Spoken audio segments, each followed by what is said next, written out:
Good morning, students. Today I am going to continue my lecture for +1 Political Science, and the name of the chapter is Freedom, Liberty.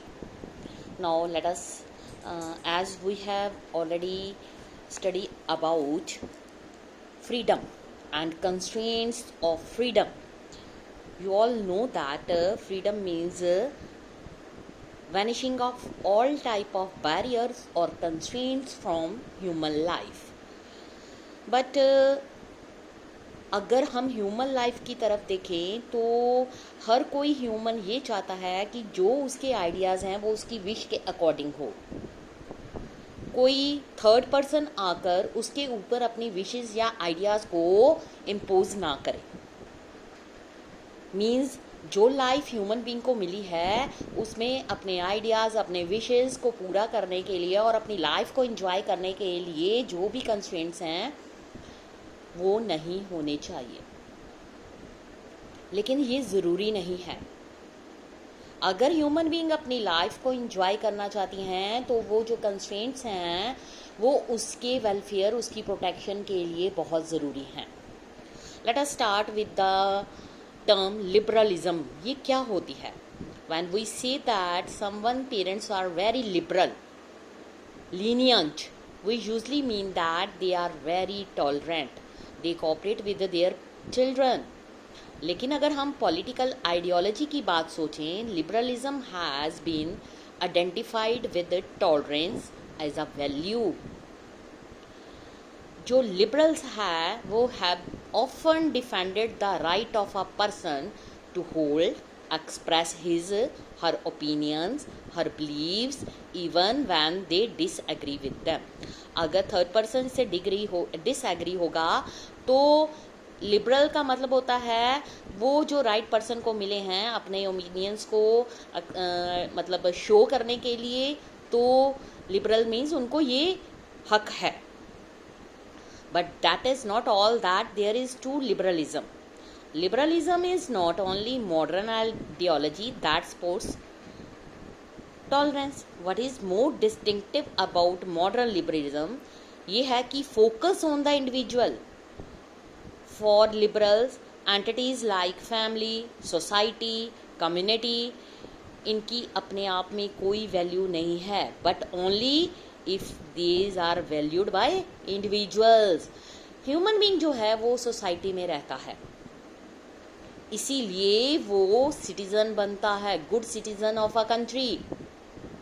अगर जो human being lonely रहता है वो एक animal के type हो जाता है, क्योंकि उसको अपने आइडियाज़, बिलीफ, मोरल वैल्यूज़ का कोई एटिकेट नहीं होता। इसलिए ह्यूमन बीइंग्स को एक सोसाइटी ही एक अच्छा सिटीज़न बनाती है। They would say, for example, the decision to marry someone should be taken by the individual rather than by the family, caste or community. जैसे कोई भी मैरिज किसी यूथ ने करनी है तो ये उसका डिसीजन होना चाहिए, ना कि फैमिली का उस पर ज़बरदस्ती थोपा जाए। लिबरल्स जो हैं tend to give priority to individual liberty over values like equality. All are equal.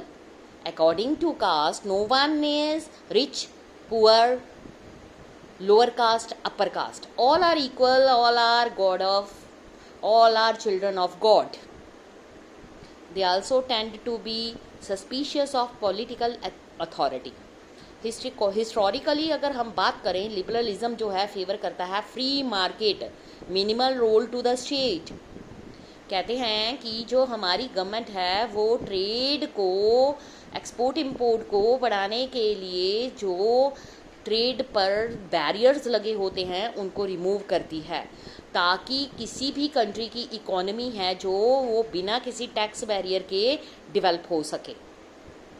अगर हम प्रेजेंट डे में लिबरलिज्म की बात करते हैं तो ये liberalism acknowledges a role for welfare of state, accept the need for measures to reduce both social and economic inequality. Next topic है हमारा harm principle. To answer these question satisfactory we have to address the issue of limits. competence, consequences of imposition. We also have to engage with another issue, जैसे कि John Stuart Mill, ठीक है, एक ऐसे philosopher हुए हैं जिन्होंने एलिक्वेंटली in his ऐसे ऑन लिबर्टी पर लिखा। उन्होंने इस डिस्कशन में ये बताया कि पॉलिटिकल थ्योरी जो है उसको हार्म प्रिंसिपल का नाम दिया गया है। Let us quote his statement and then try and explain it. हम उसकी स्टेटमेंट को कोच करेंगे। Sole end for which mankind are warranted, individually, collectively interfering with the liberty of action of any of their number is self-protection. The only purpose for which power can rightfully exercise over any member of a civilized community against his will is to be prevent harm to others. क्या मतलब हुआ इसका कि जो power है तभी किसी member पर लगानी चाहिए जब सिविलाइज्ड कम्युनिटी पर उसकी विल के अगेंस्ट, जब वो दूसरों को हार्म करती है।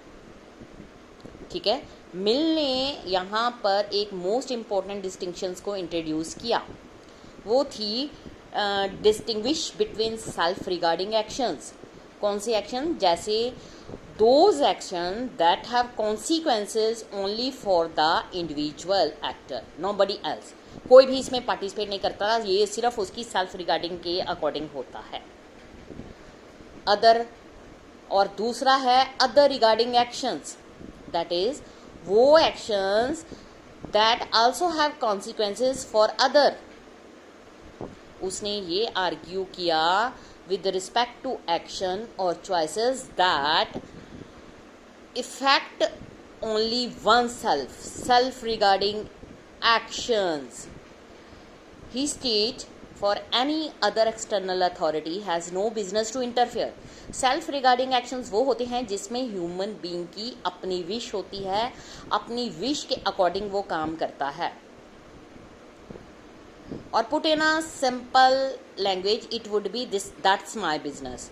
कोई इसमें क्यों इंटरफेरेंस करे? ये मेरी विल है, विश है, I will do what I like. Or how does it concern you if it does not affect you? In contrast, with respect to actions that have consequences for other, ठीक है, जो दूसरों पर भी effect डालते हैं, action which may cause harm to them, there is some case for external interference. कुछ ऐसे केस भी आएंगे। After all, if your action cause me harm, then surely I must be saved from such harm by some external authority.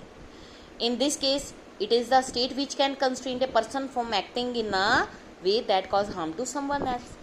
अब हमारे constitution में freedom जो right मिला हुआ है वो हम इंडियन सिटीजन उसका एंजॉय तो करते हैं, लेकिन कुछ रूल्स एंड रेगुलेशन के अंडर रहकर। अगर वो रूल्स एंड रेगुलेशन हमारे ऊपर इम्पोज नहीं होंगे तो हर कोई अपनी जो फ्रीडम का एंजॉय है वो गलत ढंग से उठाएगा।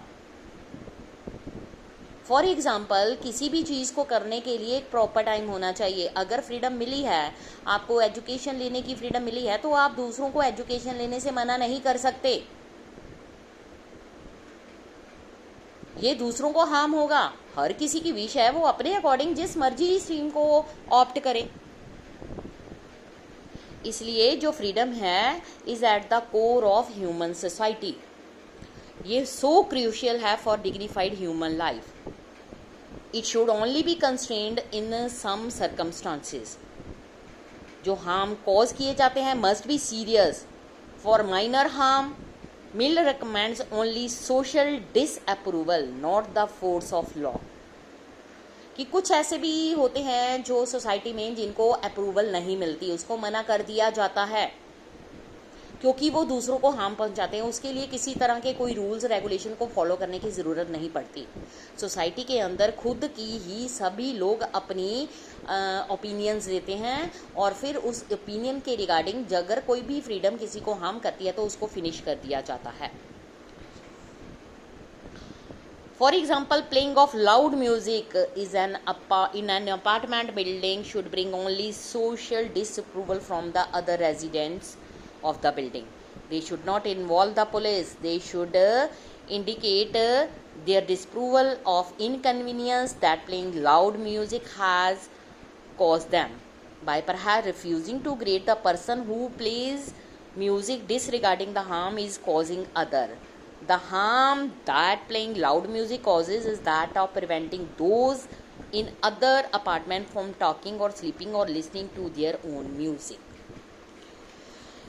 ये माइनर हार्म है, इसको अगर हम लेके चलें तो ये माइनर हार्म है.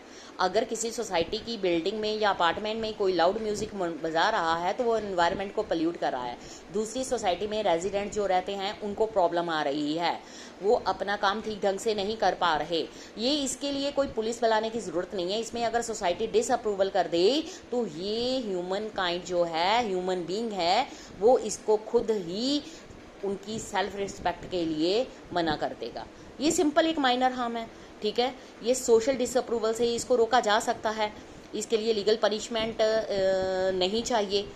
Constraining actions by the force of law should only happen when the other regarding action cause serious harm to definite individual, ठीक है. अदरवाइज जो सोसाइटी है वो बेयर करती है inconvenience in the spirit of protecting freedom. जो people हैं उनको रेडी रहना चाहिए tolerate different ways of life, different points of view, different interest, so long as do not cause harm to others. But such tolerance need not be extended to views, action which may put people in danger or foment hatred against them. ठीक है. ये था बेटा, मैंने जो चीज़ें आपको बताई regarding actions, approval, disapproval of freedom. बाकी हम अपने कल के लेक्चर में डिस्कस करेंगे. Thank you students.